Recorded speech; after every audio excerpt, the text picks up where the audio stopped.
Hello friends, मेरा नाम है शशांक सिंह और आप देख रहे हैं मेरा यूट्यूब चैनल। आज का जो टॉपिक है जिसके बारे में हम पढ़ने जा रहे हैं वो है हमारा 5 ईयर प्लान के बारे में। तो हम पढ़ेंगे आज 5 ईयर प्लान्स के बारे में, यानी कि लास्ट वीडियो में हमने जब इकोनॉमिक प्लानिंग पढ़ा उसमें जाना किस तरीके से प्लानिंग का मिशन बनता है, किस तरीके से इकोनॉमिक ग्रोथ की बात होती है और किस तरीके से 5-5 साल के टारगेट्स लिए जाते हैं जिसको हम 5 ईयर प्लान बोलते हैं। तो आज की इस वीडियो में मैं 12 5 ईयर प्लान है, यानी 5-5 साल के 12 साल, यानी जब से हमारा देश आज़ाद हुआ तब से लेके अब तक लगभग 2017 तक, ये इसमें 2017 तक का दिया हुआ है क्योंकि 2014 में नीति आयोग बन गया था, 14 या 15 में। उसके बाद फिर यहाँ से फिर ये प्लान खत्म हो गया था, फिर नए रूल्स आ गए थे, उसमें नए तरीके से फिर इकोनॉमिक प्लानिंग होने लगी। तो अब हम जानेंगे इन 5 ईयर प्लान्स के बारे में और एक एक करके मैं बताऊंगा 5 ईयर प्लान्स किस तरीके से इंप्लीमेंट किए गए थे, किस आइडियोलॉजी और किस सोच के तहत। और दूसरी चीज ये बताऊंगा कि एग्जाम पॉइंट ऑफ व्यू से क्वेश्चन किस तरीके से फ्रेम होता है। तो मैं पहले एक बार आपको एग्जाम पॉइंट ऑफ व्यू से क्वेश्चन कैसे आएगा मैं थोड़ा सा वो बता देता हूँ, फिर एक एक करके मैं सारे प्लान को डिस्कस करूंगा। तो देखिए, अगर एग्जाम पॉइंट ऑफ व्यू से बात करूं तो एक चीज ध्यान रखिए, अगर मैं सिर्फ बात करूं यूपीएससी यानी civil services exam point of view से, हालांकि वैसे तो एग्जाम पैटर्न बदल गया। अगर मैं पुराने एग्जाम पैटर्न की थोड़ी सी बात करूं, पहले क्या होता था यूपीएससी में ऐसी फैक्चुअल डिटेल्स कम आया करती थी जो डिजिट्स वाली होती थी। अभी थोड़ी चीजें ये सारी देखने को मिली है। तो पहले क्या होता था, पहले क्वेश्चंस कुछ इस तरीके से आते थे, जैसे जनरली ये जो थ्योरेटिकल पार्ट है यानी कि जो 5 ईयर प्लान के जो ऑब्जेक्टिव्स हैं, इन ऑब्जेक्टिव्स में से पूछ लिया जाता था कि what are the objective of 5 year plan या फर्स्ट 5 ईयर प्लान या सेकंड 5 ईयर प्लान। जैसे फर्स्ट 5 ईयर प्लान में एक मॉडल यूज किया था हारो डोमर मॉडल, तो वो मॉडल कौन से 5 ईयर प्लान में यूज किया गया था, ठीक है। या फर्स्ट 5 ईयर प्लान में क्या क्या ऑब्जेक्टिव्स थे, तो ऑब्जेक्टिव्स आपको 4 दे दिए जाएंगे, उन 4 में से कोई एक कोई दो आपका ऑप्शन होगा। तो इस तरीके से क्वेश्चन फ्रेम होता है प्रीलिम्स पॉइंट ऑफ व्यू से। और अगर मैं बात करूं स्टेट पीसीएस की, जैसे यूपी पीसीएस हो गया या और किसी भी स्टेट पीसीएस की बात करूं, तो उसमें डिटेल भी पूछी जा सकती है कि ग्रोथ रेट कितनी परसेंट एक्चुअल थी और कितनी कितनी टारगेटेड थी और कितनी एक्चुअल रही। तो इस तरीके से तो क्वेश्चन फ्रेम होता है। अब मैं एक एक करके आपको इन 5 ईयर प्लान्स की डिटेल को एक्सप्लेन करूंगा। तो देखिए, पहला 5 ईयर प्लान जो था वो 1951 में आया था। जैसे बताया था ना कि 1950 में जो था हमारा क्या आया था, प्लानिंग कमीशन बना था। तो 51 से हमारा प्लानिंग पहला प्लान बना 1951 से 56। टारगेट ग्रोथ यानी 2.1% और एक्चुअल उसकी ग्रोथ निकल कर आई 3.6%। तो ये जो ग्रोथ होती है ना, ये ग्रोथ क्या होती है, ग्रोथ मैंने लास्ट वीडियो में भी बताया था कि काफी सारी चीजों का मतलब किसी भी कंट्री की इकोनॉमिकल ग्रोथ क्या है, उसकी प्रोडक्शन लेवल बढ़े, उसकी इनकम बढ़े, एम्प्लॉयमेंट बढ़े। तो जो चीजें जब बढ़ती हैं तो उसको एक परसेंटेज में आंका जाता है किसी भी चीज को, तो उस फिगर में नापने को हम उसी को ग्रोथ कहते हैं। तो टारगेट लेके चलते हैं कि जैसे आज की डेट में इन्फ्लेशन की बात करूं तो इन्फ्लेशन भी नापा जाता है ना, हर चीज को परसेंटेज में नापा जाता है। तो उसी तरीके से इकोनॉमिक ग्रोथ क्या थी, तो वो टारगेट यानी कि 2.1% ली और उसका रिजल्ट काफी अच्छा आया, 3.6% देखने को मिलती है। ऑब्जेक्टिव्स क्या क्या थे, पहला है इसका हारो डोमर मॉडल। हारो डोमर मॉडल क्या होता है, देखिए हारो डोमर मॉडल एक इकोनॉमिकल कॉन्सेप्ट है। तो अब इसको डिटेल में तो जानने की जरूरत नहीं है क्योंकि अगर आप इकोनॉमिक्स के जो ऑप्शनल स्टूडेंट्स हैं उसके लिए जरूरी हो सकता है, लेकिन अगर आपके लिए बता देता हूँ इन्फॉर्मेटिव वीडियोस अगर आपका ऑप्शनल अदर है।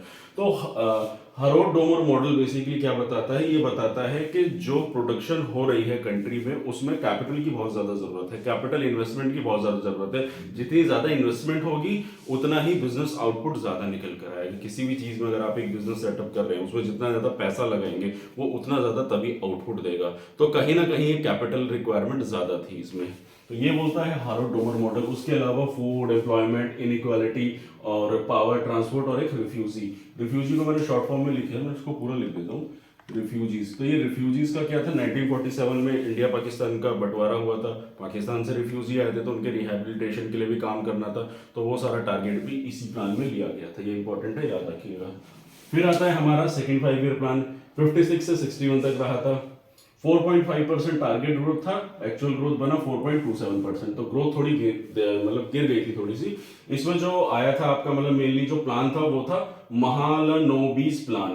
तो महालनोबिस प्लान क्या था, तो ये दो में आप प्लान याद रखिएगा, फर्स्ट में ड्रोमर मॉडल, दूसरे में महालनोबिस प्लान। महालनोबिस प्लान कहता था कि इंडस्ट्रियलाइजेशन जो है उसको एक बहुत फास्ट ग्रोइंग रेट में बढ़ाना होगा।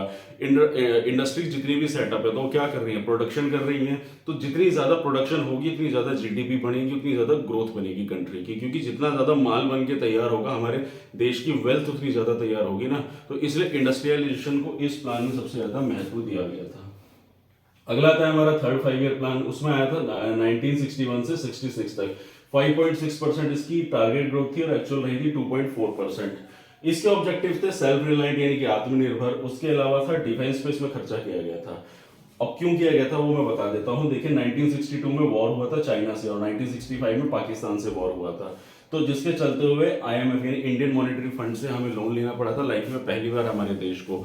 तो हमें डिफेंस पे पैसा ज्यादा खर्च करना पड़ा था क्योंकि हमें दिख रहा था कि देश की जो सिक्योरिटी है उसमें कहीं ना कहीं पैसे खर्च करने की जरूरत आन पड़ी थी हम लोगों को, क्योंकि वॉर स्टार्ट हो गए थे। अब कंट्री में जब वॉर होते हैं तो वर्ल्ड वॉर वगैरह में आपने हिस्ट्री में भी पढ़ा होगा था कि राजाओं की कितनी ज्यादा ट्रेजरी खाली हो जाती थी। तो ठीक उसी तरीके से हमारे देश में भी जब वॉर शुरू हुए तो बहुत ही ज्यादा आर्टिलरी और एम्यूनिशंस में पैसा खर्च होने लग गया, तो फिर डिफेंस में भी हमें पैसा लगाना पड़ा। और किसी भी कंट्री में जब वॉर होता है तो फिर वो कंट्री की ग्रोथ जो है नीचे देखने को मिलती है, जैसे कि आपको इसमें दिख रही होगी 5.6 से सीधा 2.4% चली गई थी। और इसका यही कारण था, वॉर का कारण। वॉर होता है तो कंट्री की ग्रोथ जो है नीचे जाती है क्योंकि सारा पैसा जो है वॉर में चला जाता है। तो वॉर कभी भी किसी कंट्री के लिए बेनिफिशियल साबित नहीं होती है। उसके बाद आता है हमारा फोर्थ 5 ईयर प्लान, वो आता है हमारा 1969 से 74। अब इसमें ये क्वेश्चन पुटअप करेंगे कि सर 66 तक था ये, फिर 69 क्यों आ गया यहाँ पे? क्योंकि क्या हुआ कि देश के हालात इतने बिगड़ गए थे इस वॉर की वजह से कि प्लान को दोबारा रीइंट्रोड्यूस करना पड़ा था। तो ये सारी सिचुएशन खराब होने की वजह से तो इसमें थोड़ा गैप आ गया था, फिर दोबारा से इस प्लान को रीइंट्रोड्यूस करा गया था 1969 में से 74 तक। तो ये प्लान गया था हमारा 5.6% और 3.3%। तो ये भी ग्रोथ ज्यादा नहीं थी, कम थी, क्योंकि इस वॉर की वजह से हमारी इकोनॉमी पे बहुत ही ज्यादा इंपैक्ट पड़ा था, तो इसलिए ये इस तरह का ग्रोथ देखने को मिली थी हमारे। उसके बाद फिर इसमें जो ऑब्जेक्टिव्स थे वो थे ग्रोथ विद स्टेबिलिटी, यानी कि एक अच्छी ग्रोथ होनी चाहिए विद स्टेबिलिटी ऑफ ग्रोथ।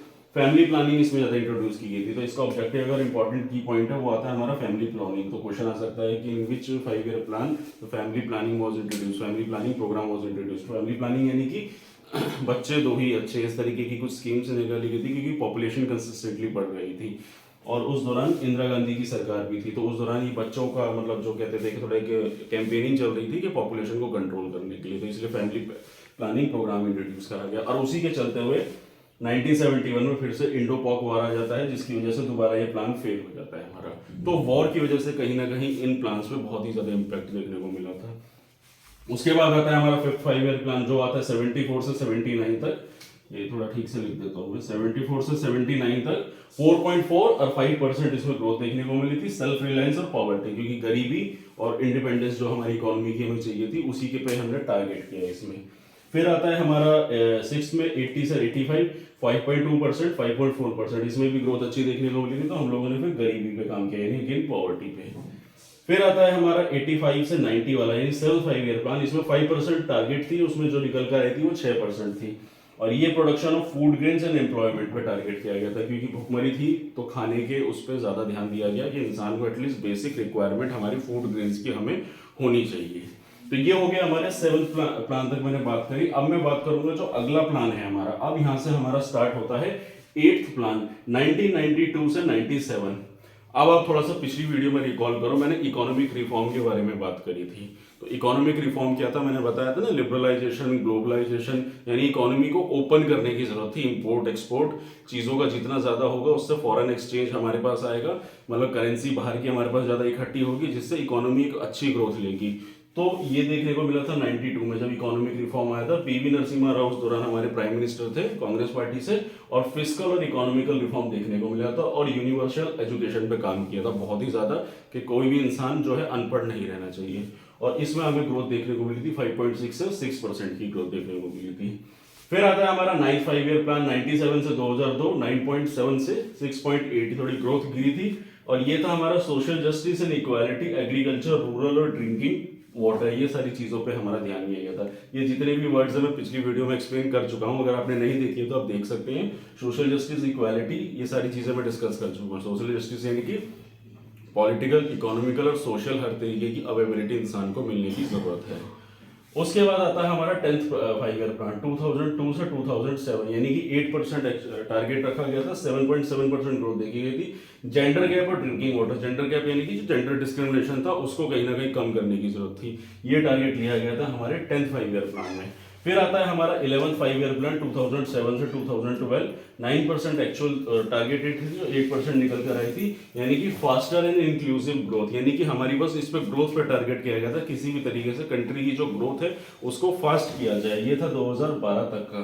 और जो लास्ट आता है हमारा 12th 5 ईयर प्लान, तो अगर इसकी बात करूं तो इसमें टारगेट फिर क्या हुआ कि 2014 में बीजेपी की सरकार आती है, तो 14 के बाद नीति आयोग बनता है, तो ये आखिरी 5 ईयर प्लान था, तो इस पे इतना टारगेट किया ही नहीं गया था। तो आप ग्रोथ भी देखेंगे 8.8% से 6.7% पे आ गई थी ग्रोथ, क्योंकि फिर प्लान जो स्ट्रैटेजी थी वो पूरी अलग हो गई थी, नीति आयोग के अलग प्लान चले थे, और उसकी वजह से वो सस्टेनेबल ग्रोथ और ईस्टर्न और वेस्टर्न फ्राइट कॉरिडोर, यानी कि जो हाईवेज और इंफ्रास्ट्रक्चर बना के तैयार किया गया था, उन सारों पे टारगेट रखा गया था। तो दोस्तों ये था मेरा टॉपिक जिसमें मैंने आपको पूरे 5 ईयर प्लान्स के बारे में बताया। तो क्वेश्चन कैसे फ्रेम करेंगे वो भी मैंने आपको एग्जाम पॉइंट ऑफ व्यू से बता दिया कि जैसे एक आपका ये वाला इंपॉर्टेंट हो सकता है 8th वाला, क्योंकि इकोनॉमिक रिफॉर्म देखने को मिला था, तो आपको ये आना चाहिए। उसके अलावा एक आपको सेकंड और फर्स्ट और सेकंड, क्योंकि दोनों में आपको मॉडल्स और प्लान के बारे में बताया गया, हारोल्ड डोमल और महालनोबिस प्लान मॉडल। और उसके अलावा एक आपका थर्ड और फोर्थ इंपॉर्टेंट है, क्योंकि दोनों में वॉर देखने को मिली है, चाइना वॉर और इंडो पाक वॉर। तो ये 1 2 3 और 4, ये 4 आपके सबसे ज्यादा इंपॉर्टेंट है। उसके बाद 12th वाला भी इंपॉर्टेंट हो सकता है, मतलब ऐसा नहीं इंपॉर्टेंट, तो देखिए सारे पॉइंट हो सकते हैं, लेकिन फिर भी मैंने जो मोस्ट इंपॉर्टेंट है उनके ऊपर मैंने सर्कल कर दिया। अगर आप लोग इसका स्क्रीनशॉट लेना चाहें तो वो भी ले सकते हैं आप लोग। तो दोस्तों ये था मेरा आज का टॉपिक जिसमें मैंने आपको 5 ईयर प्लान के बारे में बताया, और यहीं पे इकोनॉमिक प्लानिंग से रिलेटेड ये जो मेरा टॉपिक था यहीं पे समाप्त होता है। अब अगली वीडियो में मैं मिलूंगा आपसे नए टॉपिक से। तो यही था मेरा आज का टॉपिक, और अगर आपको मेरा काम पसंद आ रहा है, अगर आपको मेरी वीडियो अच्छी लग रही है, तो मेरे चैनल को सब्सक्राइब कीजिए, मेरी वीडियो को लाइक कीजिए, और आने वाले समय में आपको और ऐसी इंफॉर्मेटिव वीडियोज मिलती रहेंगी। तो आज के लिए इतना ही, मिलते हैं नेक्स्ट वीडियो में। Thank you very much.